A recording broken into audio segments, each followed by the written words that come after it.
Now, how about them damn Celtics? All right, we're back with another episode of How About Them Celtics. Jack is off this week. He's up in, I think, Vermont, one of them two states, the ones that are like flip-flopped, and he's enjoying himself some time off going into the new year. So I have the privilege of being joined by Nick, NBA. Nick, hello. What's good, Sam? How you doing? Doing good. Excited for the show today. We will be talking about a wide range of things. Jaylen Brown continues to be awesome. So we'll discuss a little bit about his recent hot stretch, now 9 straight 30-point games, but also got some disrespect in the All-Star voting returns that literally just came out before we started recording. Yeah. So we will go through that. Then we'll go through the last 10 games more specifically because the Celtics have been playing some games with their rotations. You're seeing more and more faces out there, different looks from Joe Mazzulla, talking about how that's gone. Jrue Holiday talked about his exit from the Celtics, which some of these things he's touched on before, but of course, they played Portland yesterday. He didn't play, so we'll go through it. We'll go around the NBA. We'll go through your emails, talk about Trae Young probably going to get traded. If somebody will take him, please take him. And then we'll do the rat list and get out of here. It should be a fun show. Stick around through all of it. We're here every day with new stuff. Full pods Tuesday, Thursday, Sunday. Game recaps more after each game. Other videos in between to keep you up to date with everything Celtics. But yes, without further ado, Jaylen Brown is one game away from being the all-time leader in consecutive 30-point games for the Celtics, which is pretty incredible with some of the players that played here.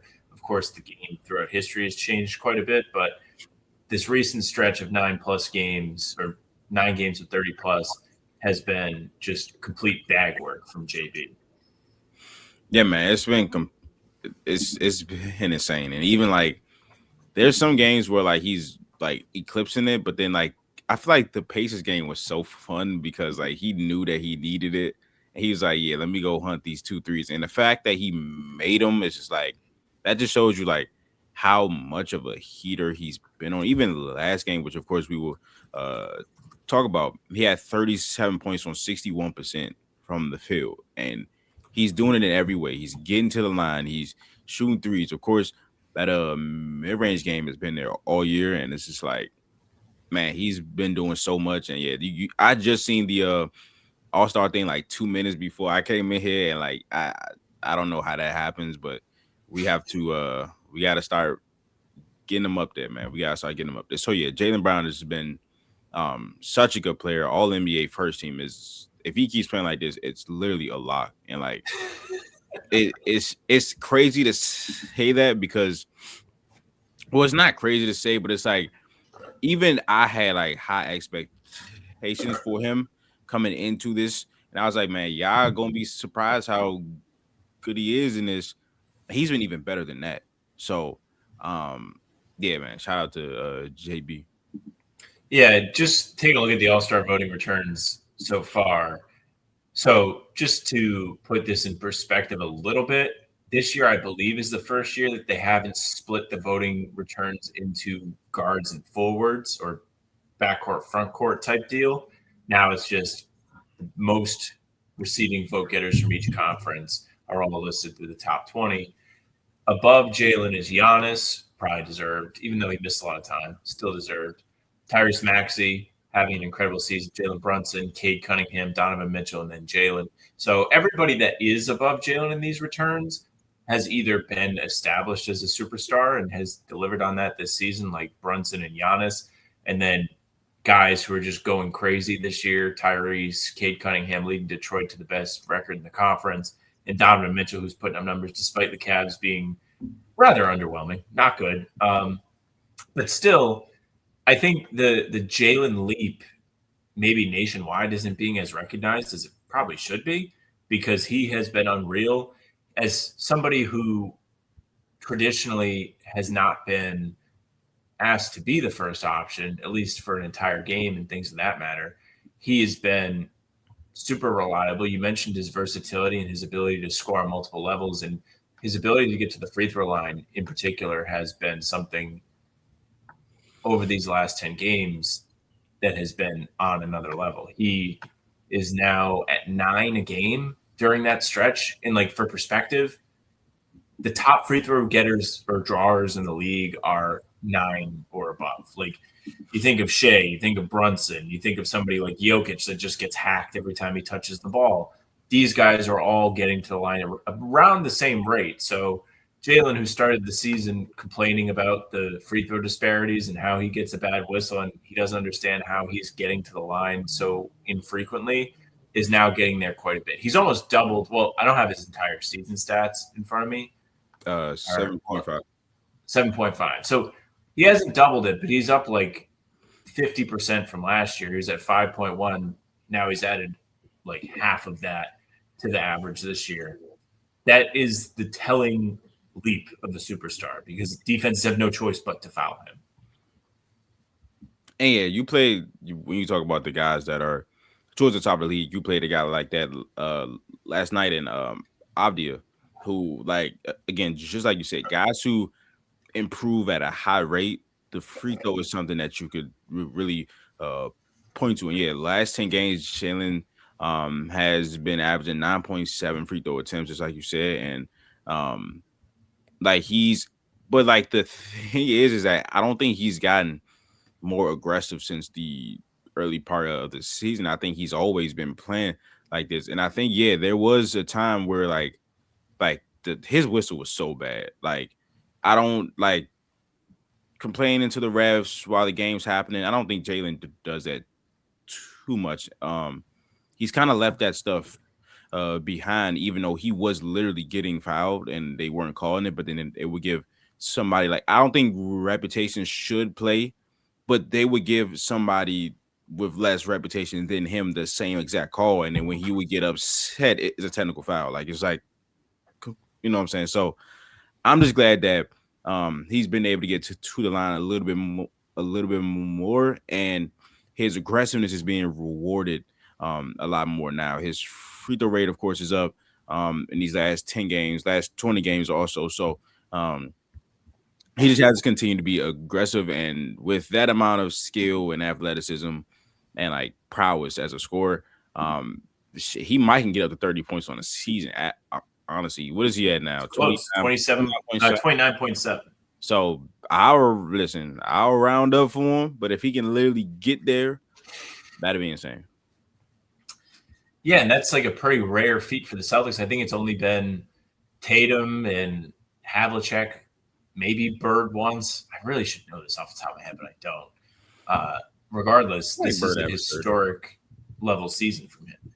Like he is legitimately doing Isaiah Thomas type stuff, but like with a regular sized NBA body, maybe even more muscular than the average NBA player. But like this is the type of heroics, the type of backpacking, even though there have been players who have had other strong stretches this season, there's been nobody that's really been like consistently great across. Like now you're seeing Derek White level out a little bit more and Peyton Pritchard have his moments, but Jaylen has been the only guy who's reliably scoring at will.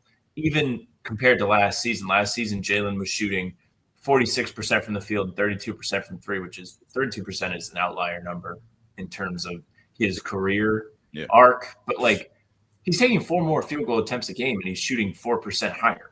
And these are not easier looks. He's getting to his spots a lot more, but defenses are contesting these follow-away mid-ranges. They're getting in his face when he gets to the elbow, and he's still making them pay just for letting him get to those spots.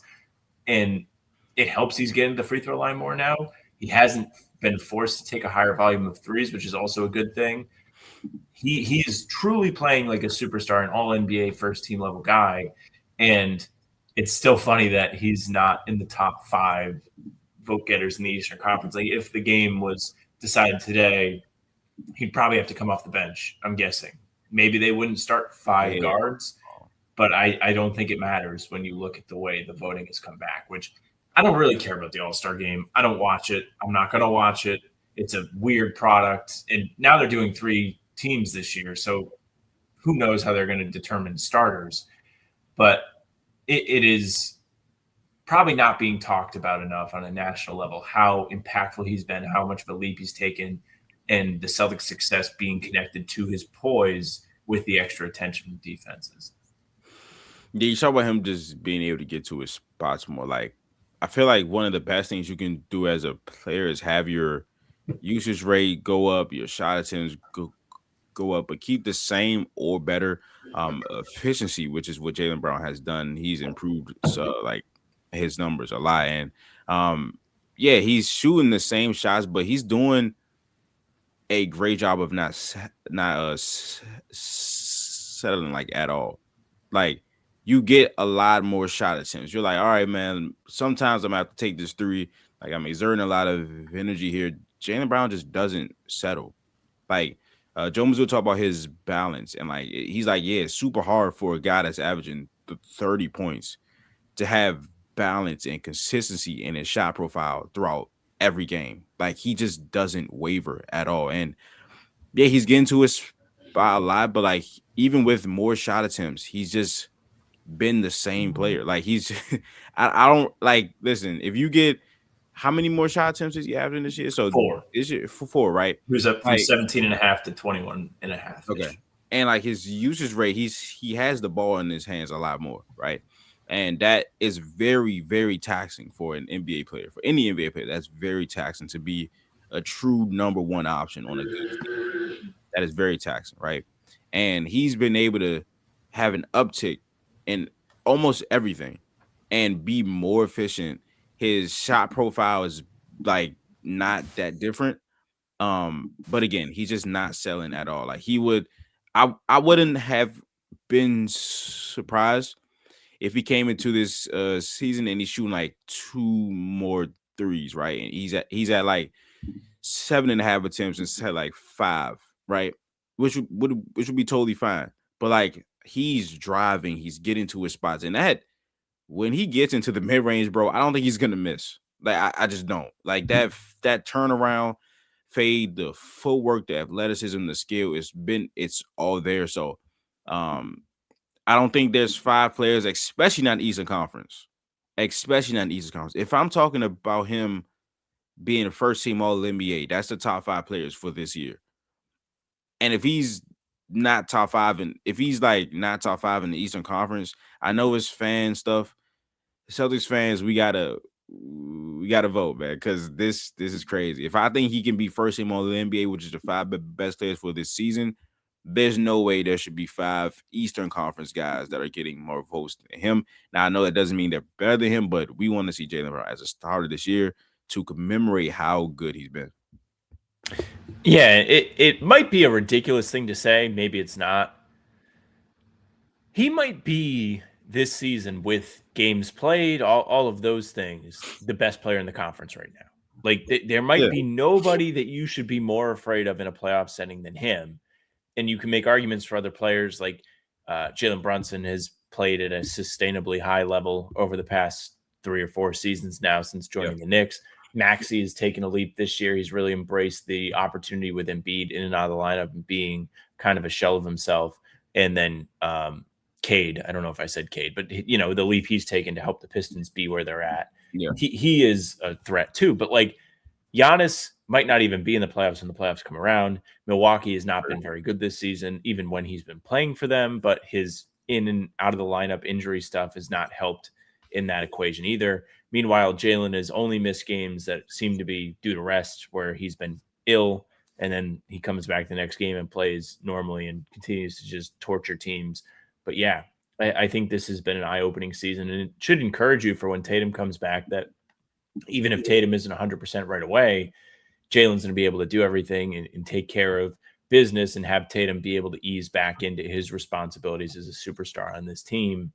And, you know, with that being said, over the last 10 games here, the Celtics have kind of experimented and tried to figure out how everyone fits against different matchups, because for a long time, you were seeing Joe Mazzulla lean heavily into small ball and seeing him favor playing Josh Minott off the bench. Luka Garza was buried on the bench for the majority of mid-November and early December, and then all of a sudden he kind of emerged over the past week or so. Now he's made 6 appearances in the last 10 games here, 5-1 during that stretch the Celtics are, and he's been an impact player off the bench. And you're seeing more of Jordan Walsh in the starting lineup. Like, I don't know. It seems like this is a very opportunity-based team, and I'll open it up to you, you know, over this stretch, and I can link you this in the chat so you don't have to like go and make the search key yourself on NBA.com.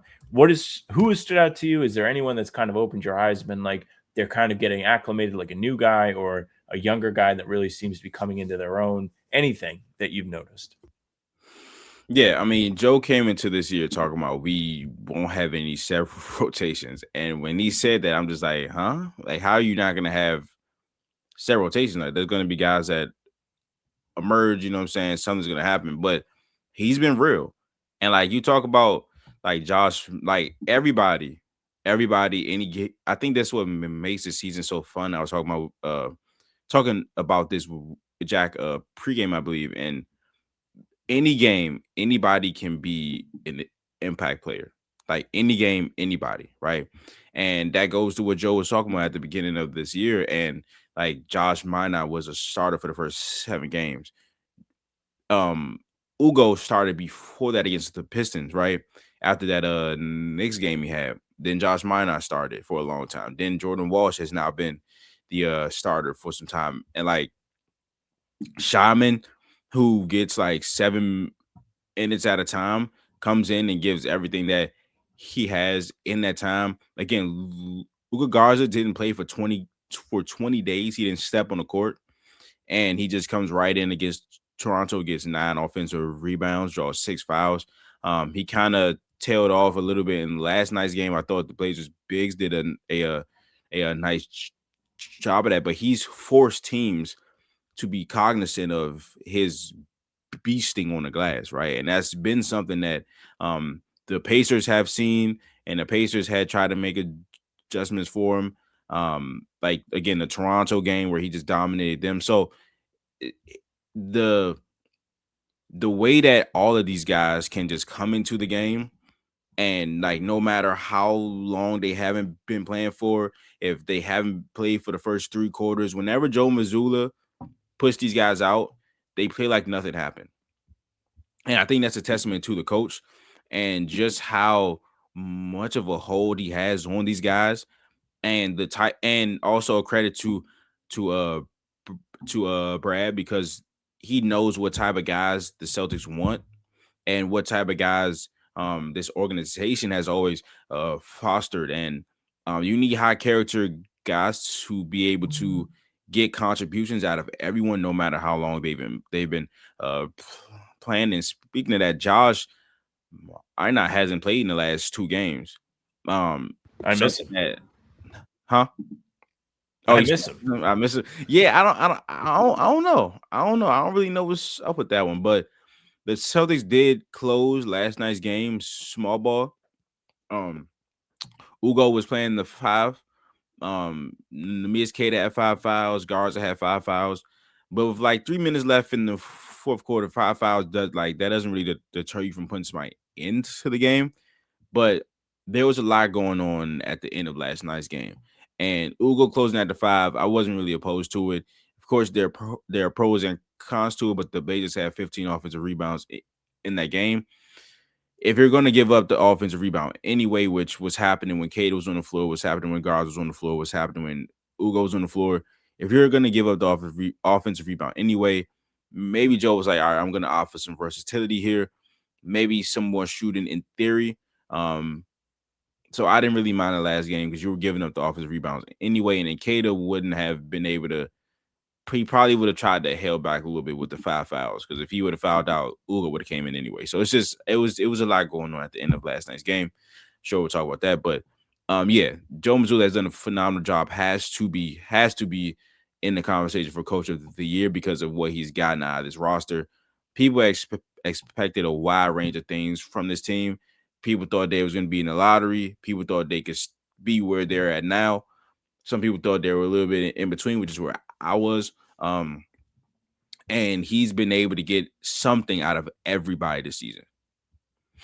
Yeah, and I think that he is now starting to find a little bit of a matchup-based formula too. Like we've seen more Garza, and like after not seeing him for a month in the small ball lineup being a staple of the rotation, and as the month goes on, you start to see the Celtics kind of fall victim to more offensive rebounds, things of that matter. I know we talked about it recently where before Garza had came back for that Raptors game. They had gotten out rebounded a couple times pretty badly, and it cost them, or at least made games closer than they needed to be.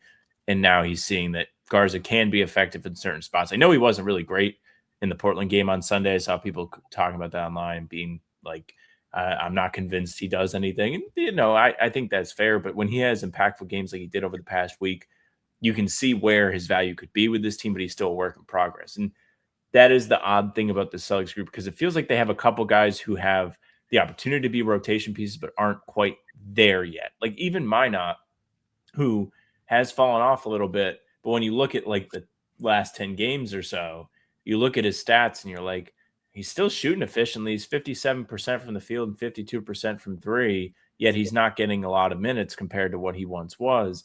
And I think a lot of that just has to do with the feel for the game stuff and like not being in the right place or being, a little bit too foul happy on defense, which also can have to do with being out of place and having to play catch up and be more aggressive than you need to be. And it also has something to do with Ugo's emergence, because he's been a revelation as of late. He's been probably the best of that 4-5 guy group of Ugo, Jordan Walsh, Minot, Shireman, and Hauser. Yeah.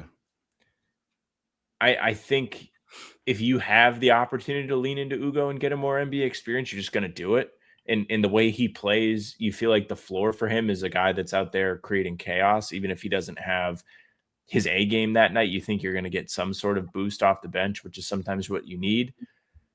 I think if rebounding continues to persist, maybe you see more Minot, but I'm not entirely sure that Minot's lack of minutes has as much to do with his regression in terms of ability to be a piece of the offense as it does just Ugo's been so much better, and you want to get what you can out of him because he really is a difference maker. Even in the game last night, the Celtics fell behind a couple times. He injected energy into that game on multiple occasions. In the second quarter, he had this just pick six steal where he got a dunk out of it. It was part of a Celtics recovery run where they recaptured the lead after Portland went out, I think 7-up on them. And then in the fourth quarter, he had some plays. He made a big three to tie the game. Like he's getting more acclimated, more ready to help them win games. And if you're the Celtics, you just need to lean into that. The one final guy I will talk about is Walsh. Feels like we've lost some Walsh after the illness. Feels like he hasn't quite been himself. Didn't play a lot yesterday. Yeah. It's again, what episode was that? Was that the Simons and Garza episode when they played Orlando? What do they do? What they do. And the first thing I said, I kept saying the season is waves, man. The season is waves. Guys have stretches, good or bad, and they will continue to have stretches, good or bad. Unless you're like Jaylen Brown, you know what I'm saying? These role guys like aren't proven yet. You know what I'm saying? And as good as Jordan Walsh has been, as good as Ugo has been, the flashes we've seen from Garza, the stuff we've seen from Shaman, why not? The season is waves for these role players, man. They will play good for stretches, and some stretches they won't play as good. It's just they're young. That's just how it is, right? And like you couldn't tell anybody shit about Jordan Walsh. You couldn't tell me nothing about Jordan Walsh. Like 2 weeks ago when he had that stretch where he literally couldn't miss. I still think he's the same defender, but it's like he's fouling a lot quicker. I think he's always been foul happy. I want to say foul happy, but he's a really aggressive defender. But he's picking them up a lot quicker than he has been. At least that's what it feels like. Like he picked up 3 in the first quarter last game, and I kind of shut him down for the rest of that half. He did start the third quarter, but then again, he's just not playing as much. I'm gonna chalk it up to the illness. You know what I'm saying? I'm gonna chalk some of that up to the illness, him just trying to get back. But yeah, man, Ugo, like the effectiveness playing center, actually playing the 5 on offense and defense. You saw, of course, there's pros and cons to it, but you saw it against like him being able to literally change the game against Karl Anthony Towns when the Knicks had us up like 12, and that second quarter where Karl was going off, and Hugo started to check him, and he immediately got frustrated. He was trying to look for calls. He was complaining to the refs. Like some of those were fouls, but it's like you can see how that messed with Cat mentally. He wasn't really focused on the game anymore when he was previously scoring at will, and Hugo kind of just really messed up his head, and that was one of the reasons why the Celtics were able to get back into that game. And you saw it against Miami, where he was able to guard Bam Adebayo, he was able to guard Kello Ware, but most importantly, he was able to keep those guys off the glass, right? They were beating our heads in on the glass that entire game. But when Hugo, there's so many possessions in the fourth quarter where he's literally keeping them off the glass. And there was a period where he was averaging like 10 rebounds per game over a 5-game stretch. And it's like, this is a 6'6" rookie, right? Averaging 9 points and 10 rebounds and a block and a steal and a half for a 5-game stretch, playing the center, right? And he's become so much better throughout this year at screening. The Celtics offense is about creating advantages and taking advantage of those advantages. And when he's at the 5, like he has to screen. He has to box out on the defensive glass. He has to attack the rebounds. He has to do whatever defensive coverage it is. And he has to communicate because he's the 5-man. So that is a lot on the plate of a rookie. And he's handling it so well. The thing in the Portland game, and it's so crazy because you see like signs of where he can improve drastically. We haven't seen like the score in him yet, like at all. We've seen him slash, we've seen him shoot threes, but when he was coming up and he was like projected to be a top 5 pick, this is a guy that's supposed to have the ball in his hands. We haven't seen any of that yet. So, and there's still so much room to grow his shot. Of course, he's still shooting like 40% from 3 on this season, but you saw last game against the Trailblazers how, like, okay, if Jaylen Brown is in this game and you're doing the pick and roll with Jaylen Brown and you're popping in crunch time, especially, a team's going to let you do whatever you want because they're going to stop Jaylen Brown, right? He had a big 3 in the fourth quarter, but like in crunch time, they're like, all right, man, if you're going to set screens, we're not going to let him score. So it's on you. And you saw like he still needs to become a better shooter. But like there's so much room to grow and he's already so good. Yeah, in his last 10, Hugo is at, or actually 11 appearances, Hugo's at 32% from 3. So he's been better than he has all season, but he's still got work to do. I will say one great thing about him is he's got a little bit of playmaking experience playing in Europe, growing up, playing with Real Madrid as, in the U18s and things like that. He was more tasked with the playmaking responsibility. And so if he is given the opportunity to play 4-on-3 off a Jaylen double, I think he's going to be okay doing that going forward. He just needs more reps in the NBA. But Nick, over the last, 11 games, would you like to guess who we can do the top 3 rebounders on the Celtics? You said last 11 games? Yeah, because I had that opened up because I was looking at Jaylen's last 9 appearances, and he's only appeared 9 of the last 11. So I was looking what his averages were during the scoring streak. Rebounders, Garza only gets off his rebounds. Okay, Keita, Hugo, Garza. Keita, Jaylen, Hugo. Hugo is third with 5.2 per game. So he is a glass impactful guy. And 4 of them come on the defensive glass. So he's helping them close out possessions. And you are very, very right about that. Seems like they found something. We'll see how long it lasts. You said it comes in waves. The Sam Hauser, what does he do era is over. He's now shooting 43.8% during this 11-game stretch. So he's looking a little bit more like himself too, and the Celtics have benefited from that. Any final thoughts on the recent games, or you want to move on? We can move on.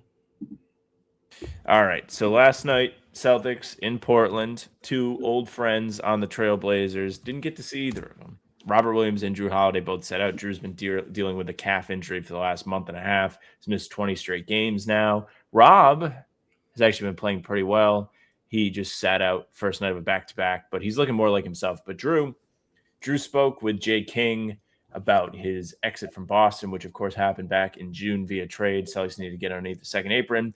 Everybody knew it, and Jrue's contract was a essential part of that equation. But he was super thankful for the way that they handled it. He told Brad communicated that a trade was possible, and I appreciate that from him. I always knew it was a possibility. He even said it might not happen. We don't know. So just the fact, I mean, Brad being Brad, but him having conversations, be able to say something like that, I respect him. I'm glad that he was able to just give me a fair warning. When this first happened, there had been some reports that he was like upset. I don't think that's the case. The more and more he's talked about this, he's been pretty transparent that he was excited about a change of scenery. He said that to Jay. He said, I was excited for something new. It was exciting, especially me at my ripe old age, to be able to come into a situation where I could teach a little more and be a lot more of an example. And then we had some injuries early. Scoot was out early and I got to play a lot. So that was really fun. Of course, now he's been hurt for, again, a month and a half, and Portland has dealt with their fair share of injuries. He's definitely having to adjust a bit more to not winning every game as they did in Boston and Milwaukee quite often when he was in both of those places, but he seems pretty happy, which is good. And you know, I think this says a lot about Brad as a GM, too.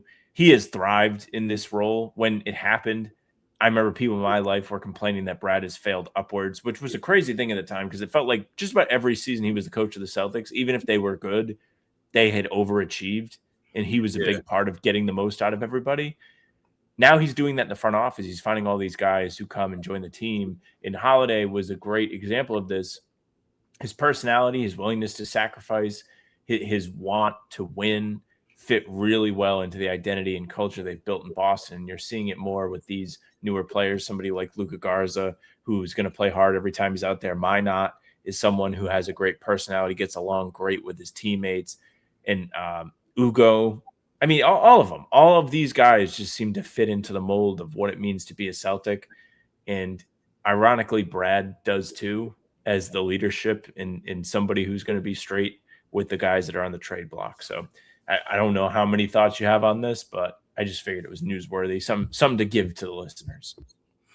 No, yeah, man. I just remember when we had traded for Jrue and like the introductory press conference and how Brad was like just gazing into Drew's eyes. He's just looking at Jrue. He's like, yeah, we wanted Jrue for a long time. And they had to trade Rob to get him. I was hurt, but I was like, man, this might win him the championship. And it did. So, nah, man, like, yeah, I didn't really believe in the Jrue was upset thing. I for sure knew that he didn't want to leave the Celtics. Like, I knew he wasn't. Of course, you would be upset that you had to leave, but I don't think it was like, oh, Brad, he have like animosity towards him. He did me wrong and all this. Like, I feel like once they extended Jrue, they extended Derek White.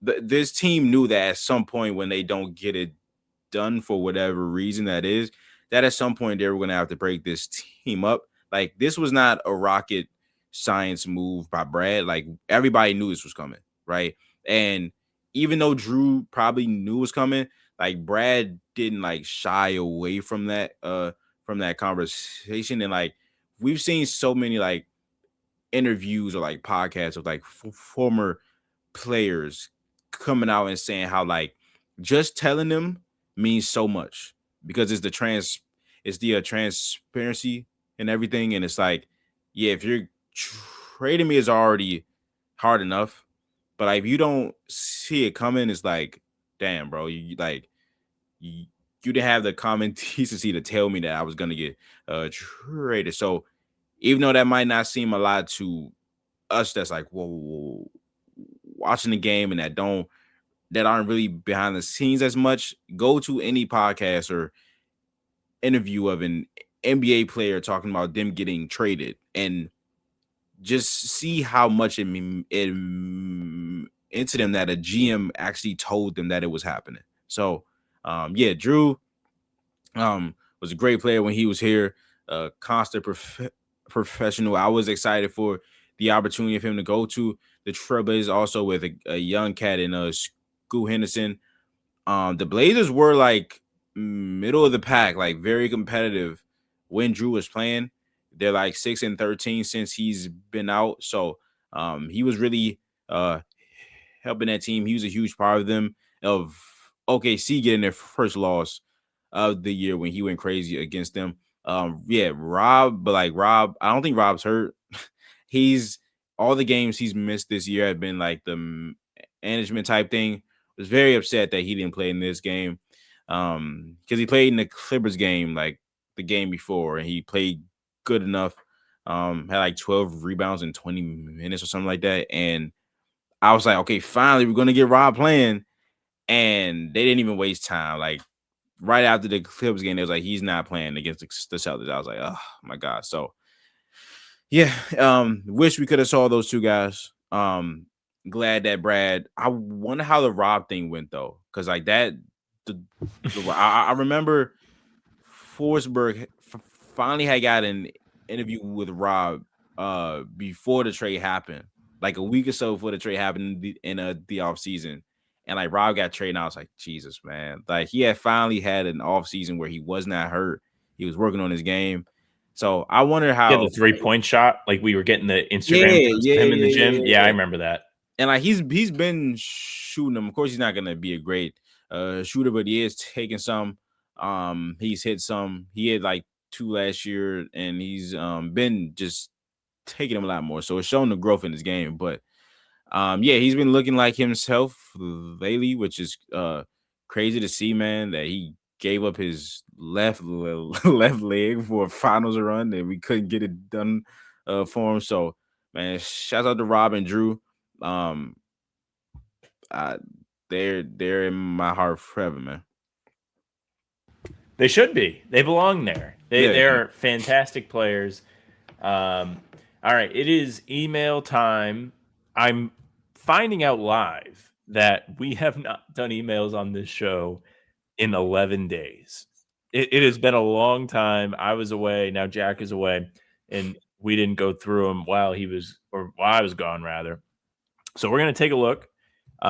Forgive me if this goes long. I may try and go through them quick, some of them, because some of them maybe not even timely anymore based on whatever time this was sent. Oh, yeah. So, first one is from Philip. It's from December 18th.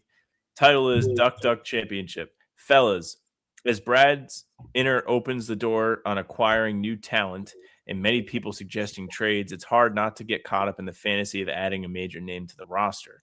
I like the exercise. You have to consider what is possible before you can formulate an informed opinion. Like Brad said, don't put a ceiling on this group. However, the more I back away from this current season, I look at the big picture. I can't help but think the Celtics need to prioritize money by playing Duck Duck Championship. Of course, what I mean is duck the first apron for 2 seasons to reset the repeater tax, and then go for a championship in the 3 seasons after. My reasoning is that despite having a great coach, 2 stars, and solid role players, our team feels objectively short of what the new Thunder have right now and in the foreseeable future. The Celtics would have to shoot to beat them, but there's no way that they would be favored, or they would have a shot to beat them, but there's no way they'd be favored. It would be a long shot, in my opinion, so maybe I am putting a ceiling on the group. However, if the Celtics can develop youth while ducking the luxury tax 2 seasons, they could splurge on some superstar role players like White, KP, Jrue, etc., and have a good shot at winning the chip. Isn't that just factually a higher ceiling than dwindling the repeater tax and shopping the bargain bin season JT? In the season where JT is injured in the one after he returns, Duck Duck Championship, this is away. Best Phil. This makes sense. This is sort of what they did, even though they were still contending, because they had players like Rob and they had Grant Williams and they had good role players that they had drafted internally and worked on and gotten them to be where they were legitimately impactful. So I think we're seeing the stage of this now with players like Walsh and Ugo and Baylor who aren't quite there yet, but they're showing you that there's something there and enough reason to believe. And eventually you could run into a surplus, not to the level that OKC has it, where they just have a conveyor belt of new players coming every year, regardless if they need them or not. But where, okay, you have all 3 of these players, they're all pretty decent and they're serviceable rotation players. What can you dangle them in a trade for? You probably need other things like draft capital and so on, but a team could be intrigued by one of them enough to take them back. But yes, Phil, thanks for the email. Nick, any thoughts on that one as I pull up the next one? Yeah, that makes sense, especially now with the second apron and stuff. You can't aggregate contracts. You can't there's so many things you can't do in trades when you're one of those teams. So being able to duck the aprons when you're not really feeling like you're a championship favorite, and then go into it again when you feel like you have a chance to. Sounds about right. All right. Well, next one comes from RJ, December 19th. Random observations. Happy Friday as I write this. I hope everyone is doing well. No through line for today's email, just bits and pieces. So here we go. A holiday shout out to the Celtics medical staff for keeping everyone healthy apart from the occasional small nick or scrape. A piece of wood for them to knock on for continued fortune to go with the outstanding skills. I'll knock. In 3 minutes, the main Celtics tip off in the G League's winter tournament. And I got to say, basketball at 8:30 a.m. my time, which is Pacific, is kind of neat.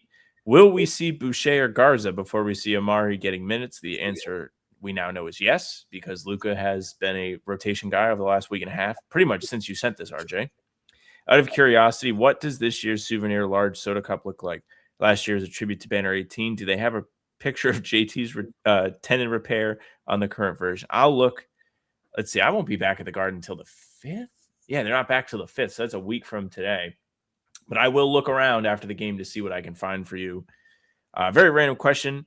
Have the two of you and your girlfriends ever gone out to dinner together? Yes, we have, actually. We did that this summer, as Caitlin laughs in the background. Here's one for the comments listening. For everyone to... Sorry, I'm struggling. Here's one for everyone listening to answer in the comments or email. What's your favorite piece of Celtics swag you've ever gotten for yourself? Mine is a photo of JT laying in the buzzer beater against Kyrie at the end of game 1 in the Nets series. Actually, great photo. Yeah. And then RJ says, Christmas dinner, turkey or fish? Ham, turkey, or fish? Nick, what's your Christmas dinner go to? So my mom's job has these huge parties and stuff.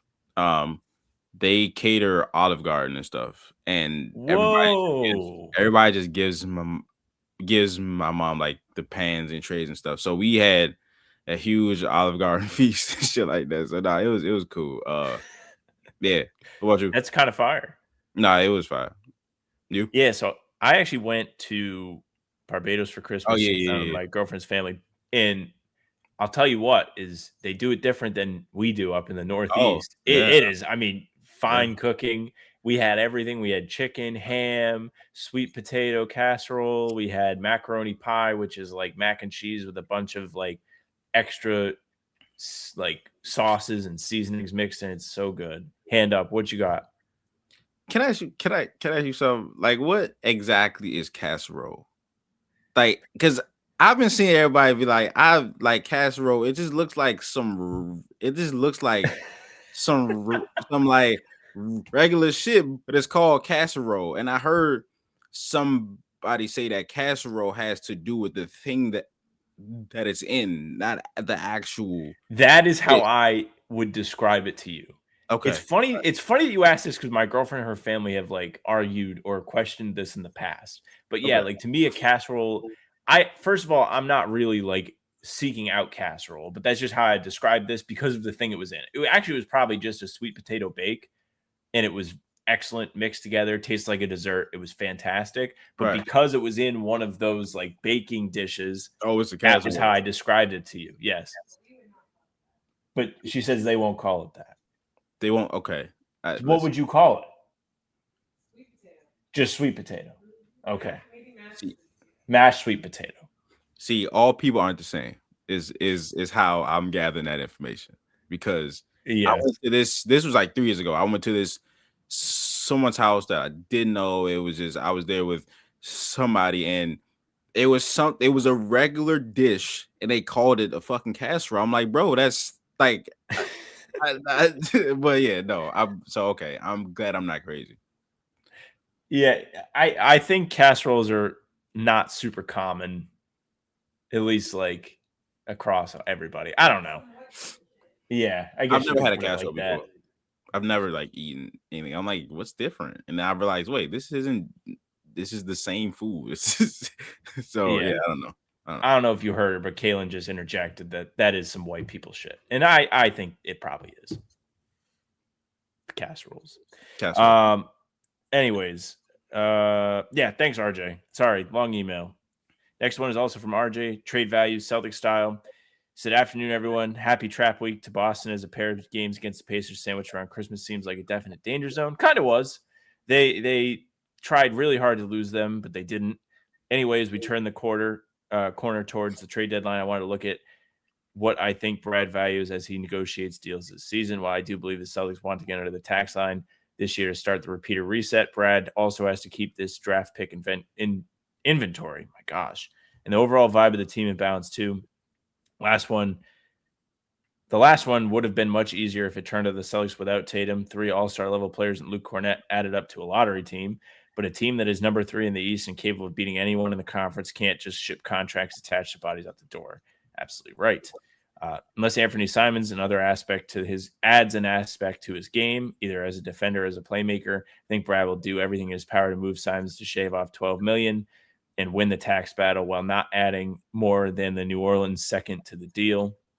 If there are no takers at the right price, then talk to San Antonio about trading Sam Hauser for Carter Bryant and the number 1 from the Bulls that is top 8 protected next year, or this year rather. It doesn't get Boston under the tax, but they do go below the first apron. I don't see the Celtics standing pat, but Brad can't repeat the mistake Danny made in 2011 when he shipped out Perk for Nenad, Kristich, and draft picks, squelching a lot of the team chemistry that remained and leading, I think, to the eventual Rondo trade. We'll see what happens in the meantime. Be well, RJ.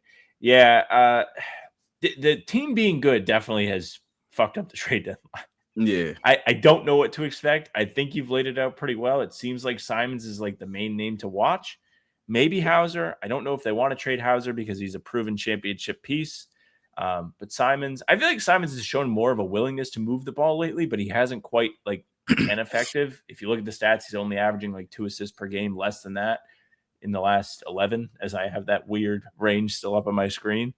But yeah, I think he is the obvious choice. Yeah, I think he's been able to fit in a little bit more, or at least a lot more than I expected. The defense has been better than really any season of his career, honestly, as far as like what I'm watching. He's been able to make that pocket pass a lot in the pick and roll. So maybe his assist numbers don't really account for it, but I feel like Joe has also been impressed with the amount of physicality he's shown on the defensive side. So, but he is a guy that is an expiring contract. He's making a lot by like 27 this year. So, it just depends on the deal, honestly.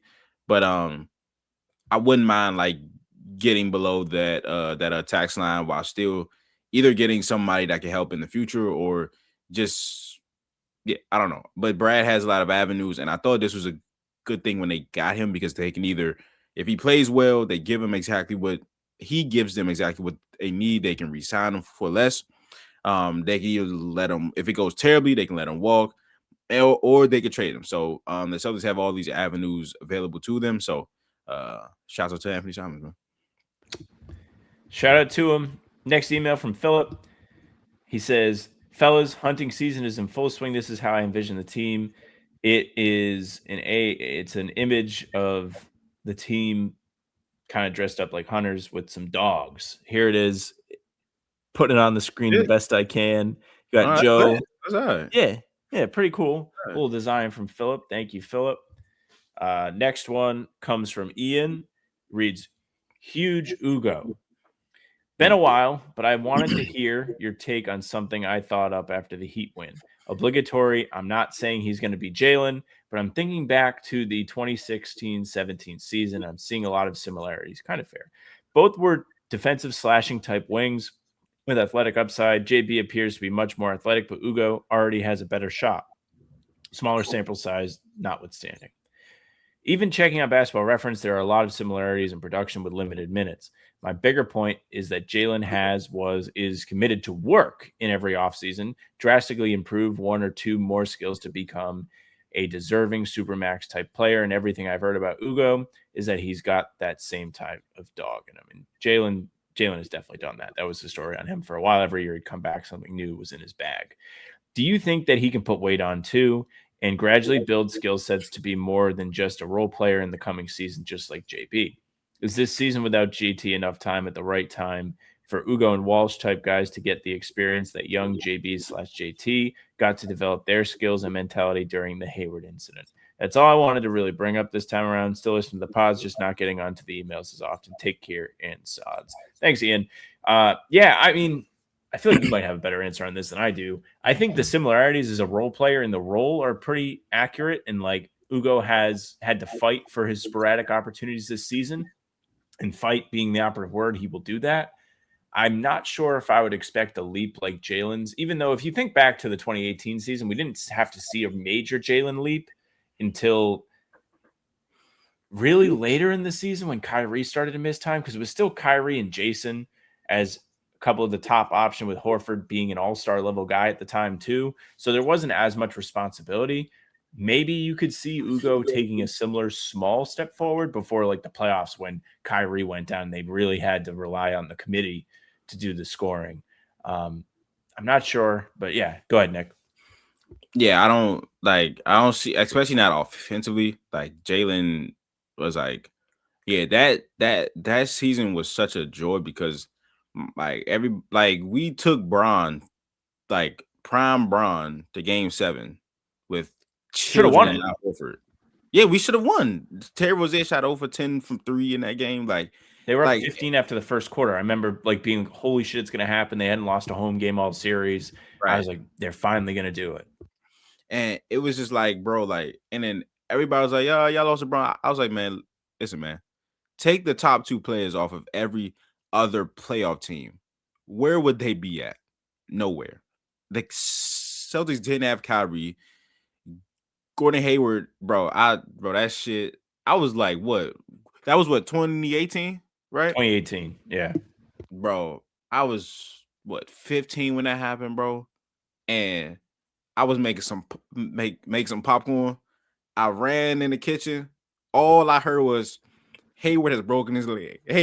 I ran back in there. I was like, the first thing I saw is the close-up of his ankle, and I'm like, I started crying. Yeah, you were the Jaylen from the video. Bro, I was literally crying, bro. My mother came downstairs. I was like, she was like, what's wrong? I couldn't even talk, bro. It was so, yeah, like we didn't have our top 2 players.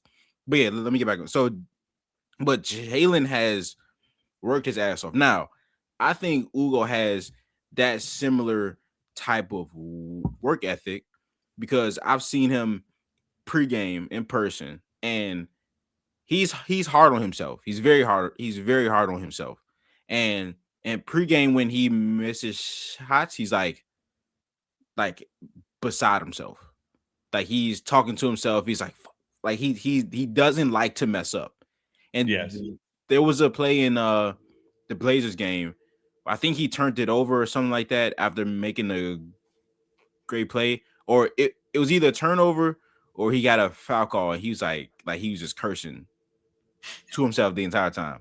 And I think Noah had a great story on this, talking about like his emotions and like learn how to like control them and stuff like that. But he's very hard on himself, and I think he loves to work. So I think he will improve, but the level that, especially offensively, the level that Jaylen improved at is like astronomical. Like he came in as one of those like, could this athletic wing, that's Kawhi Leonard, could he be Kawhi Leonard, when nobody else, like the Stanley Johnsons, the Josh Jacksons, when nobody else could actually do it, Jaylen Brown is the closest one to it. So yeah, Ugo has a great work ethic. He will improve vastly. If he improves offensively like Jaylen Brown, hey man, I ain't gonna have no problems with that. If nothing else, Ugo has taught us that his floor is far higher than we could have imagined, which is honestly the important thing when considering the players that are already on this roster. It's a good thing to have another role player that you can be like, that guy's going to give me everything he can every night. Yeah. Thanks for that one. Next one, Ugo left his wallet from Phil. Phil says, fellas, the cleaning crew at the Garden found a wallet in the locker room. They said it either belonged to Samuel L. Jackson or Ugo. Says bad motherfucker on the wallet. I said, Merry Christmas, motherfuckers. Phil. Thanks, Phil. Good shit, Phil. The funny thing, I think I told you about this. There was a game where Hugo was warming up, doing his regular pregame routine, and the coaching staff was like trying to convince him. This was before the Tatum thing happened, that being called a motherfucker in English is not like necessarily an awful bad thing. No, I didn't hear this. He didn't believe them. Like he was like, no, you guys are messing with me. You're messing with me. And to see Tatum say it during the press conference, it was like a nice little full circle moment. Okay, yeah, I didn't know that. That's tough. Yeah, and I can imagine with the language barrier, it is like he's like, no way, man, quit messing with me because I'm not a traditional English speaker. But anyways, next one is from Paolo. Paolo writes, "Hi guys, I love AI Allen Iverson, and I could never say anything bad about him. I couldn't even hate him when he left for the Sixers." Oh, Al, I'm sorry, bro. Hey, bro, take a breath, bro. Take a breath. Well, I thought it was when I saw Sixers and A with lowercase L. Yeah, I thought it said AI. I guess so. It makes sense. Just Celtics. I love Al, brother. And I could never say anything bad about him. I couldn't even hate him when he left for the Sixers. If anything, I even downgraded from Philly in my hate from absolute hate to mildly disgusting. But man, why? Why this level of discouragement once again? I didn't and I don't understand, not even in the worst case scenario. You can list all the pros and cons, but the only pro was the money. If you think you were going to be a contender in the West, you were delusional. Even if they had somehow gotten to the top 6 as the first round exit. Again, I love Al, not AI. But man, where the heck is Hannah when you need her to make him think straight in free agency? Ciao. Happy New Year from the other side. Paolo. Man, I can't really blame him for this. I know in hindsight, it looks like the dumbest thing to like leave for a chance to go compete, and then the Celtics playing this well while Golden State kind of fumbles around out in the West. But they had finished the season really strong last season. When Jimmy came aboard, they won almost every game that he played. They exited the second round of the playoffs because Steph got hurt. Like there was reason to be optimistic about the Warriors. It would be naive to ignore the fact that everyone on that team is old and they have a higher injury risk, including Al. But to think that they would be this poor and this inconsistent is not what I would have expected, at least. Yeah, you just never know in the NBA, man. Like, teams have formulated that everybody's like, all right, just send them to the finals. Let's do like when the KD Nets team got together, and then they traded for James Harden. It was like, oh shit, like okay, let's go to the finals. Them and the Lakers, and then when like things happen in NBA, like you never like. Bro, if you told me that the Clippers were this bad and the Thunder have a chance to have a top 5 pick because of a Clippers team that had Paul George, Kawhi Leonard, Montrezl Harrell, and Lou Williams and all those guys, like that they haven't even got to the finals yet after they signed Kawhi and traded for Paul George, and that they haven't even been in the finals yet, I would have called you crazy. So the NBA is just, and anything can happen, no matter who you have, no matter what it looks like, anything can happen in the NBA. So yes, but you are right. Like coming off the season that the Warriors had, they would have been a lot more competitive in that second round if they had Curry, right? That's a fact, right? So then you go to that team and you add in Al Horford, right? They need size. They need size that can shoot and pass and defend. Like it looked like defensively, it looked like it was too early on the season. It looked like it was two Draymonds out there on defense, like him and Al just guarding everything with their help, their IQs and stuff. It looked good, but then Jonathan Kuminga kind of starts to get DNPs again, and that situation still looks as murky as it has been. So you just never know, man. They could get hot again, which they did in the second half of the season, but again, you just never know. So. Of course, I didn't want Al to leave. I thought the Warriors had a chance to win this year than the Celtics did when the season started. We see how that's going. Again, the season is a wave, so let's just see how it goes. But, yeah, man, we'll hopefully he's back at some point. I don't know. If people even still would like Al back. I think they would always take him back, especially like, I don't know, if people feel the teams will be really good next year and they're like, shit, come get another ring, Al, and come compete. the front court depth is still going to be a question mark unless they do something crazy before the deadline, right? Like you're still going to be like, they could use some extra help at center. Even if they draft somebody that you like, it's still a rookie. You never know how it's going to go. Having a veteran presence would be helpful for whoever that may be. So, good email, Paolo. I'm sure Horford kicks himself over this as much as you're upset about it. Like, I'm sure he's like, man, how did I do this again? How did this happen to me again? So, yeah, it's funny how it works. Last one. Marathon is over. From RJ, look at C's after the first 30 games. RJ sent us this email. Says, late night, folks, because I haven't gone to bed yet. Just posted my thoughts on the Celtics at the 30-game mark over at Celtics blog. He sent the link. It's a bit too long for a letter, but I hope folks will check it out. Be well, RJ. So if you guys want RJ's analysis on the first 30 games of the season, you can go over to the fan post on Celtics blog and check it out. RJ is always active over there. Thank you guys so much for the emails today. I'm sorry that we hadn't got to them for a while. We're usually always reading them. hbtcpod@gmail.com. We do appreciate you guys very much. Without further ado, we are going to move on to the NBA standings check. It's about time. As of now, Detroit is still at the top of the Eastern Conference, though they are not as far out ahead of everybody as they once were. They're 24-8, only a game and a half up on the Knicks, who are playing good ball over the last 10 games. Kind of sadly, hate it, makes me sad, but they're back 8-2. They won the NBA Cup during that stretch. They look like they're kind of figuring things out. Then the Celtics are there, which it is a little disappointing that Boston lost yesterday because it would have been another chance to climb up on the Pistons, who did everyone a favor and lost to the Clippers last night behind a Kawhi 50 ball or 55, whatever he had. Yeah, it went kind of crazy. Let me blow this up so people can 55 and 5 steals. Okay, I think that. Yeah, it's a little bit better. Okay, Toronto in 4. They have been awful. Though they're 4-6 in their last 10. Orlando right behind them, 5-5 in the last 10 in 5th place. Philly 5-5 in the last 10. Miami 3-7 in the last 10. Cleveland 4-6 in the last 10. Everybody in the East that isn't good is showing you that they're not good. That is what is happening now. When you looked up at the standings at the beginning of the season, you were like, wait, Toronto's second? Toronto's playing that good? Toronto's competing with the Knicks, and I guess the Pistons were a bit of a surprise. Now they're coming back down to earth. They still have been playing without RJ Barrett, to my knowledge. Orlando is dealt with. He just came back. Oh, he just came back. And then they looked phenomenal. So yeah, they won their last game. So that tracks. Orlando is middled out. Philly's middled out. Miami is bad, like legitimately bad. Cleveland has had a terrible season compared to what people thought they'd be.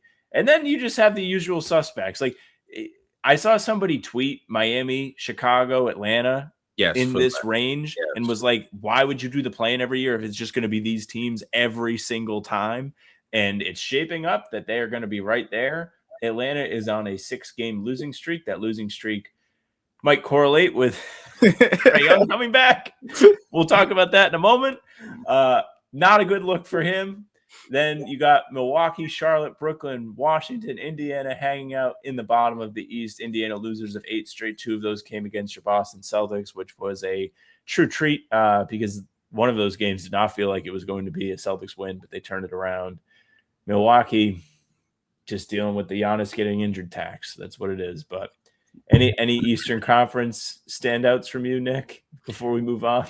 There was a report earlier that I think Michael Scott, I want to make sure, but somebody said that they were talking to rival GMs, and he was trying to like get the sense of what was going on with the Giannis stuff.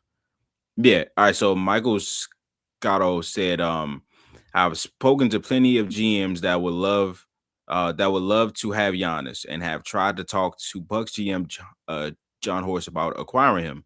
And quite frankly, he's not going anywhere, they've been telling me." Now, people say a lot of things. Giannis does this back and forth with the media, says a lot of things. Oh, I want to be here. And then 2 weeks later, I don't know how I'm ever going to win. So Giannis's potential Milwaukee exit is the meme of the dude on the balcony being like, maybe I'm going to jump. Maybe I'm not going to jump. Maybe I'm going to jump. Yeah, that's what he's doing. So words, you know what I'm saying? But I do believe they would be dumb enough to try to get a big piece to convince him to stay or to try to compete than to actually trade him. So that checks out. But the Eastern Conference, yeah. Toronto, a lot of Raptors fans on Twitter are like, it's not a coincidence that when RJ was here, we were flowing. He leaves, we suck. As soon as he comes back, we started to look great again. So maybe RJ Barrett is the most viable player in the NBA. We'll see. Yeah, the 76 RJ Barrett MVP case has been made. Has been made, man. He's making Toronto great. But yeah, Cavaliers. I never trusted the Cavaliers to be like a finals team, like ever. But this is like, of course, they dealt with injuries, but at some point, like they've dealt with injuries every single year. And like that's not something that's like that you have to like scoff over. But when it happens every year, and that's the reason stuff doesn't happen every year, something has to change. So I don't know when that will be. I don't know if that'll be this season, if they get desperate at the tail line. Not to mention their second apron team. Oh yeah, they're in hell. They're in cap hell. So they can't aggregate contracts. They have to make moves.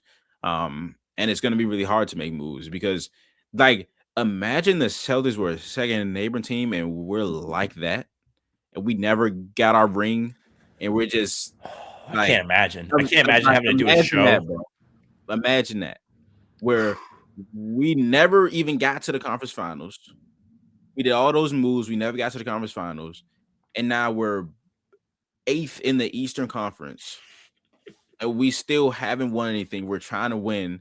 And we might have to rebuild before we get to the conference finals. Like, just think of how bad that could be. So, but yeah, the Eastern Conference all jumbled up.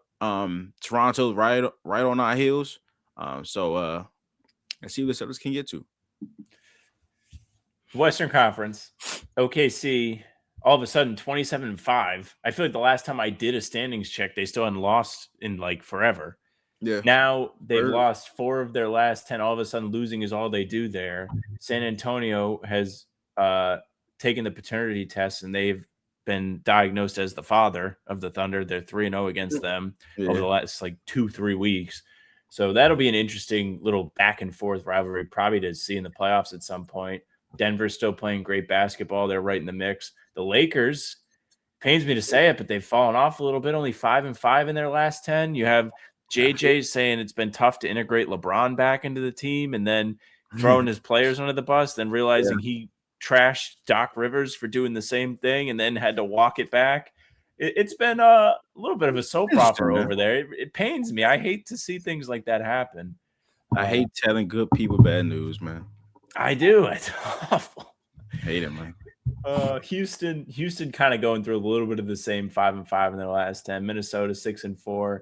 Phoenix in 7th at 6-4 in their last 10. 18-13 on the season. The Warriors have been 500 over the last 10. 500 on the season. Very, very mid. Memphis has recovered after their disastrous start, and Portland's win over the Celtics put them in that last play-in spot last night. But really, after the top 8, it kind of falls off. Utah, Dallas, the Clippers 5-5, 4-game winning streak. Amen. Amen. Hopefully they can get it together, man. Hopefully. And then Sacramento and New Orleans playing patty cake in the sewers. The Pelicans, man, 5-5 they last 10. I don't know, starting man. Fights. They care. They care. I seen Alvarado overhand hit somebody with that right, man. So just they caring. So it was Karen. But yeah, we'll see, man. We'll see. The Western Conference is really competitive, but the East is too. So the Spurs winning 3 straight games against OKC. But listen, y'all better hope this don't scare OKC and they make a move. Hey, it's all cool with the Spurs. Oh, they're vulnerable now. Don't let the Thunder think they're vulnerable, because then they gonna have some shit to shake up. But start calling the Bucks up. They gonna start calling some teams, and they're gonna be like, "Yeah, who's vulnerable now?" So yeah, the NBA is great right now. The Nuggets, Nikola Jokic is making his MVP case even larger, being down 3 starters. Just playing stupidly amazing at this point. So I'm excited for where the NBA said it. Yeah, I mean, Jokic went crazy on Christmas. I don't know. You're just getting like your regular scheduled NBA weirdness. That's not like a weird thing, but it's like insane performance to have just coming out here in late December. We mentioned it. Atlanta winless. Oof. Since Trae Young has returned from his like month and a half long absence with an MCL sprain, and the whispers are getting louder. It sounds like they don't really want him there. Tim McMahon went on the Hoop Collective this week, talked a little bit about it, said all signs point to Atlanta moving on from Trae Young ahead of the February 5th trade deadline, with the team, quote unquote, indicating that they're looking for the exit ramp for the Hawks point guard. Not good. Not good for somebody who's been questioned as a winning player, who like just plays like my career ball when he's in these games sometimes. And now Atlanta has Jalen Johnson, who's awesome. So they don't need him anymore, right? Yeah. Now they can look to just get away from this, see what they can get out of it, and go from there. McMahon said it's not going to be easy for them. There's not going to be some wide array of teams raising their hand and trying to get in on the bidding. And I'm not sure if you're even going to be able to make a trade that's going to bring value in return. So kind of on the nose of how like I would look at Trae Young as a player, just the way his career has gone. But Atlanta is in a weird spot. McMahon also mentioned that like they're in a similar situation to a team like Charlotte with LaMelo or Ja. Who's in Ja in Memphis. Maybe they should just all do a 3-team trade. Like they can do a lottery and figure out who has to take which player off whose hands. They just flip coins. Be like, you take this. Yeah, I don't know. It's Trae Young also has to be extended this offseason. So yes, I don't know how that's gonna work. I don't know what teams really need a ball dominant point guard at this moment. It's gonna be really tough in that point guard market, especially for Trae Young, because he's 6 foot. Like at least Ja's like, well, at least Ja, the theory of Ja is one of the greatest athletes at the position, right? LaMelo is a 6'7" fast twitch guy, even though you might not like his game. Probably don't think he's a winning player, but at least I think teams can talk themselves more into Ja or LaMelo, especially with LaMelo being LaMelo's younger than wait, how is LaMelo and Ja? LaMelo Ja was drafted in 2019. LaMelo was 2020. So yeah, they're 24, 23. So he was that. Oh, Ja's 26. I'm tripping. So yeah. With LaMelo being the youngest at group and the tallest, you know what I'm saying? You would probably have the most intrigue, but it's just tough for these type of players to fit in, and I think these are players that need to have a fit for them. So I don't know, maybe Sacramento makes another. That was the first one I thought of, to be honest with you. All offense, Sacramento makes a move like that. Like the Clippers and LaMelo have been linked. Maybe you get a ball handler with Cooper Flagg in Dallas, because Atlanta has been linked to Anthony Davis. So I don't know how this is going to work. I think Dallas could use one of these guards. I don't know, but it's going to be tough to find a place for all these guys, especially for Trae Young. If Sacramento is to do this, the only thing I can think of for them, like if you're Sacramento, how do you talk yourself into this? Like, is it just like it can sell jerseys? Because you're like stapled to the bottom of the West right now. You're not going anywhere. Like your team sucks. The rest of the teams are really good. And you have like the reason why they stick out is because they have like several contracts that you're like, oh, I would give this guy up. Like I would give up Zach LaVine. The money almost matches identically to Trae Young. And like if you're Atlanta, maybe you're like, oh yeah, maybe you can add a scorer type to the team and get away with it while the rest of your supporting cast continues to do what they do. At least LaVine has the size, like the same way you said with LaMelo. But like the guy is like a historic losing NBA player. To go trade for him, getting rid of Trae Young is maybe the only way you don't have to get rid of a bunch of draft picks. But I feel like we're due for a boring, not boring, but just like a everybody loses trade with this situation.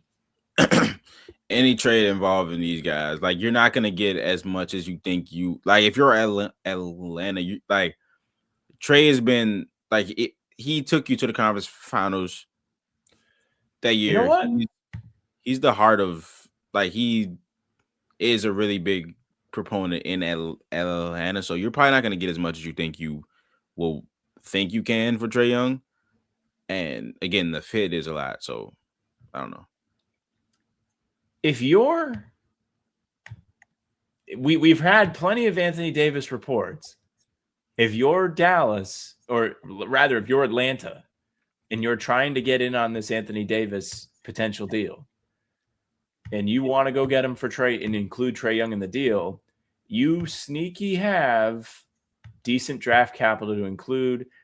You have the Pelicans pick that you swindled. That's my thing. If I could do it without, because I've heard Milwaukee in 2027. Yes, no, they can do a lot of deals, but I heard that the Atlanta Mavericks thing, the Mavericks want Ricochet. So I saw that Atlanta wants to get rid of him. I think that was part of the latest Stein thing. Yeah, okay, so we can put Ricochet in there. Would you rather give up him or the Pelicans pick? Oh, of course, Ricochet, especially when it's out there that they want to trade him. Like that's a no-brainer. So imagine you get AD, which again is Anthony Davis. Like if he's playing, he's great, but he's probably gonna get hurt, right? But you can keep the Pelicans pick, and you might get a top 5 pick along with Anthony Davis coming into the building. Well, plus you also owe Anthony Davis another $121 million in the next 2 seasons, where you don't necessarily know if he's going to be healthy enough to play. Definitely a risk. Like this is probably the best case get rid of Trae Young trade for a guy who I think Anthony Davis's value is probably higher than I would look at it, but that albatross contract is not going to be good for a team looking to build. It has to be a team like Atlanta where they have some good young pieces already there. Yeah. I feel like I've like invented something or like solved like a scientific mystery where I'm like, oh my God, I found a money working trade where probably everyone has been talking about this. I talked about this with Scow when I was at the Wizards game. Yeah. And we were talking about it. And like it has to be a team where they're not gutting everything, where they still have role players. Atlanta has a lot of role players. They have a lot of young guys and they have a lot of picks. But I think is if you go and get Anthony Davis, man, go get Giannis. Like, that's my thing. Because there's no, of course, Giannis is going to be out and stuff. But of course, the Bucks are they're still fighting this Giannis trade. They don't, again, if a top 2 greatest player at my franchise is on the fence about trading and he hasn't told me that he wants to be traded, I'm a act oblivious too. So I'm not going to say like they are complete fools, right? But on the other side, it's like Atlanta has stuff. And I think you could get the Pelicans pick if you're trading Giannis. Ricochet is a definite. Now, you might not get Jalen Johnson. That's the one thing that might be off the table is him. But if you could get like a combination of the pick, either Trae Young, Ricochet, a Kongwu, a Sanu, like there are things there. Which makes this more likely is that they have your picks. Atlanta has your future, has your picks. So teams have always used that as a leverage, right? You having the other team's picks, like when the Rockets traded the Nets picks for the Suns picks. And I was like, why would they give up the Nets first round pick unprotected? They wanted KD the entire time. And eventually they used a Suns pick to get KD. So if you control the team's future and you have their picks, teams will always want their stuff back. So if I'm Atlanta, I'm going extra hard trying to get Giannis. AD would be a consolation prize, but like again, like you said, like he's owed 62 at the end of his contract, 62 M's, and with all the injuries, we don't know what AD gonna look like in 2 years. But for sure, the defense that was number 1 when Trae Young was gone, you really lean into that, and you still have like Jalen Johnson, you have AD. Depending on what you give up in the trade, like that team could look really good. Yeah, he's got like a glass groin. Guy has like the most groin injuries ever. I mean, he can't handle Magic City. Won't do well there. Wow. We are. Wow. That was impressive. We're moving on. Ratless time. That was impressive, brother. I can't lie. All right. I'm glad I hope everyone in the comments enjoyed that. That's why you come to this show. Not for me to tell you something that is smart. No, never that. Anyways, Nick, Ratless, do you have anything that has been perturbing you, bothering you, that you would like to get off your chest? I think we talked about this before. I would rather be cold than hot. 1,000%. But it gets dark so fast, bro. Like that's one thing I wish. Like, can I get like another hour? Like, bro, it get dark at 5:30. I'm like, oh shit, okay, let me NBA.com. Ain't no games on because it's 5:37. And I'm like, oh shit, okay, cool. I got 2 hours to kill. Like, so I don't know. I just wish it didn't get dark so fast. I also wish it was not. I'm glad it's not 90 degrees outside, so that's cool. But yeah, man, I just wish it would give me a little bit more sunlight. It's kind of messed me up a little bit. That is I like this time of year personally because I love that basketball's on. Yes, I love simply that. Like, I'll take the cold if you give me games. That's fine.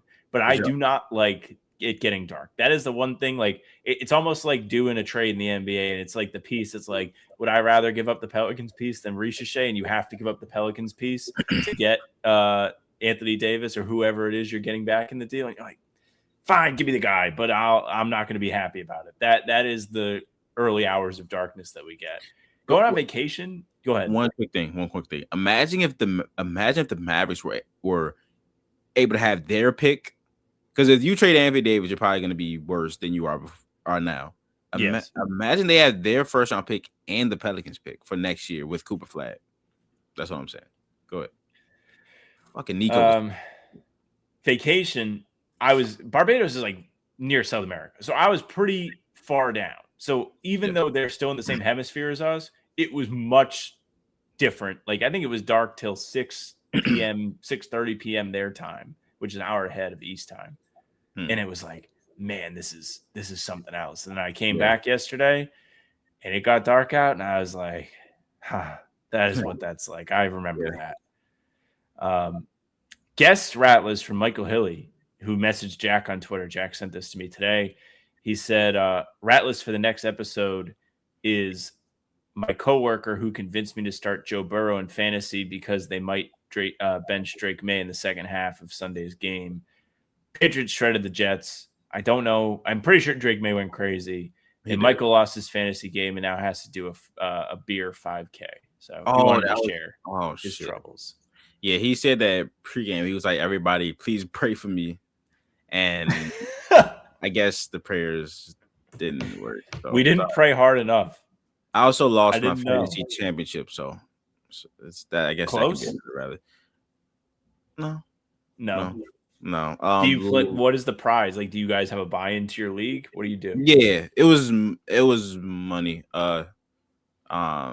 Things like 400, something like that. So it's just a little. What's the name? But the championships are 2 weeks. So the first week, Lamar Jackson got hurt.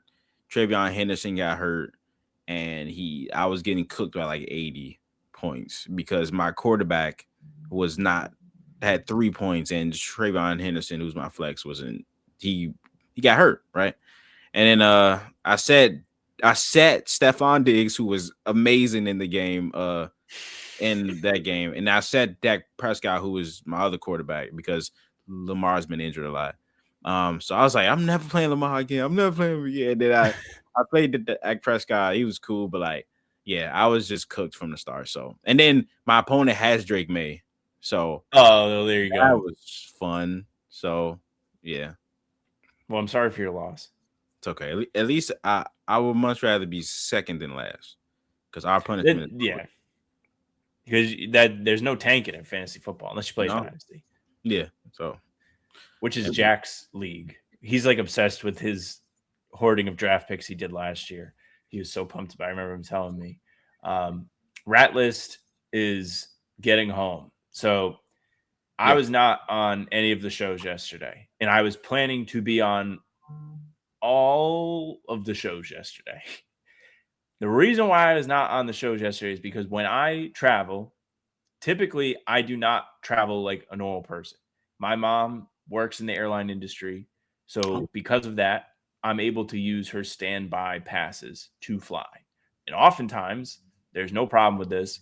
I get whatever. For those who don't understand how this works, is I do not have a ticket for flights. I can go through security. I am listed on these flights, but I'm on a waiting list. So if there are open seats, I get to sit where there are open seats, regardless of where on the plane it is. Sometimes this is great because if you fly internationally, a lot of people not pay the big bucks for first class tickets internationally because it's so expensive. So I've gotten lucky many times where I'm in like lie flats on like crazy flights to like different places, and it's nice. This weekend, it was not nice. For those of us in the Northeast, there was a massive snowstorm. Did you get snow in DC? Not recently, no. Okay. So it was a big snowstorm here, I guess. They were panicking, all this stuff. I'm supposed to leave Barbados on Saturday. I'm supposed to fly to New York, and then I'm supposed to fly to Boston, and then I'm going to get home from Boston.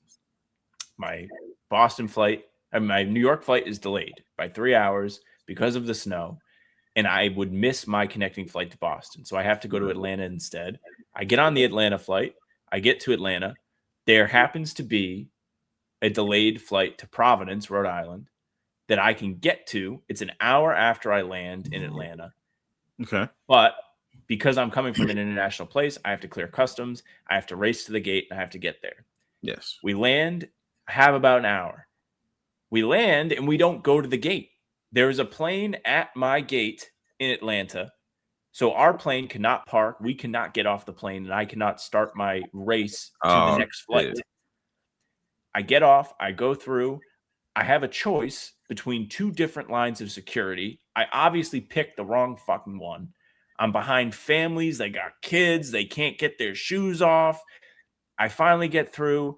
I take the little train. I actually got lucky with the train. The train was there as soon as I arrived to the new terminal. I sprint to the gate. I drop my passport out my back pocket. Somebody stops me. I get my passport back. I keep running. I've missed it. And the worst part about this is I missed the flight, but I did have a ticket. There was a space for me if I had gotten to the gate in time. So now I'm left for a backup plan. My backup plan could be I stay all night in Atlanta and I wait for the 9 a.m. flight to Providence or Boston. There were 2 morning flights, so I had 2 options there. Or I go to Detroit, where there is a 7 a.m. flight to Boston. I'll be home by 9 instead of waiting till 9 to find out if I even get on to go home. Right. So I do that. I get on the Detroit flight as a standby. It was a crazy thing. There was like 15 standbys huddled around this gate counter. The agent's there. They're waiting to clear us, meaning like give us our actual ticket. And then all of a sudden, it's like